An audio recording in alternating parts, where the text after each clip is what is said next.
Hi friends, welcome to யாஷிகர். ரீசெண்டாக நம்மளோட ஹீரோ சிறகடிக்க ஆசை ஹீரோ வந்து அழகப்பன் அவரை வந்து மீட் பண்ணிருக்காரு.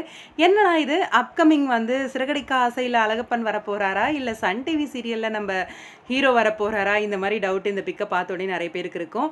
ஜஸ்ட் மீட்டிங் எதேச்சியாக மீட் பண்ணிருக்காங்க போல இருக்கு. அப்போ மீட் பண்ணப்போ நம்மளோட அழகப்பன் வந்து பிக் எடுத்து ஷேர் பண்ணிருக்காரு. ஃபேவரட் ஆக்டர், அதே மாதிரி ஹீரோ அப்படின்னு சொல்லி அவார்ட் வாங்கியிருந்தார் இல்லையா, அதுக்கு வந்து வாழ்த்து சொல்லி அந்த பிக்கை வந்து அவரோட இன்ஸ்டாகிராம் பேஜில் வந்து ஷேர் பண்ணியிருந்தார். ரொம்பவே சந்தோஷமாக இருந்துச்சு பார்க்கும்போதே. இன்னொரு விஷயம் என்ன அப்படின்னா, ப்ரமோ வந்திருந்தது பார்த்துருப்பீங்க. நம்மளோட மீனாவோட தம்பி பர்த்டேக்கு கூழ் ஊத்துறோம் வாக்கா அப்படின்னு சொல்லி தம்பி கூப்பிடுறாங்க. இங்கே முத்து வந்து போகக்கூடாது அப்படிங்கிறாரு. அப்கமிங் 1 வீக் வந்து முத்து மீனாக்குள்ளே கிளாஷ் தான் இருக்க போகுது.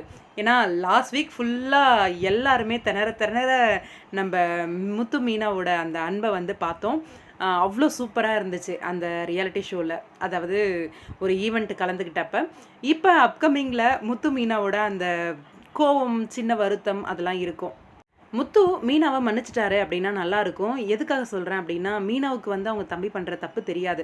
அவங்கள பொறுத்த வரைக்கும் அப்பா இல்லாத பையன், தன்னோட வளர்ப்பில் வளர்கிற பையன். அதனால் தான் வந்து எல்லாமே அவனுக்கு. அதனால் நம்ம போய் நிற்கணும் அவனோட பிறந்த நாளுக்கு அப்படின்னு எதிர்பார்க்குறாங்க. அந்த ஒரு வகையில் தான் அவங்க போயிருக்காங்க. இங்கே அவங்க தம்பி வந்து தப்பு பண்ணுறாங்க அப்படிங்கிற விஷயம் முத்துவுக்கு மட்டும்தான் தெரியும். அதனால் முத்து வந்து மீனாவோட பாயிண்ட் ஆஃப் வியூலேருந்து யோசித்து மீனாவை மன்னிக்கணும் அப்படிங்கிறது தான். பார்ப்போம் என்ன நடக்க போகுது அப்படின்ட்டு. இந்த இடத்துல விஜயம்மா வேற ரொம்பவே ஏற்றி விட்டுட்டு இருக்காங்க. என்ன நடக்குதுன்னு வெயிட் பண்ணி பார்ப்போம்.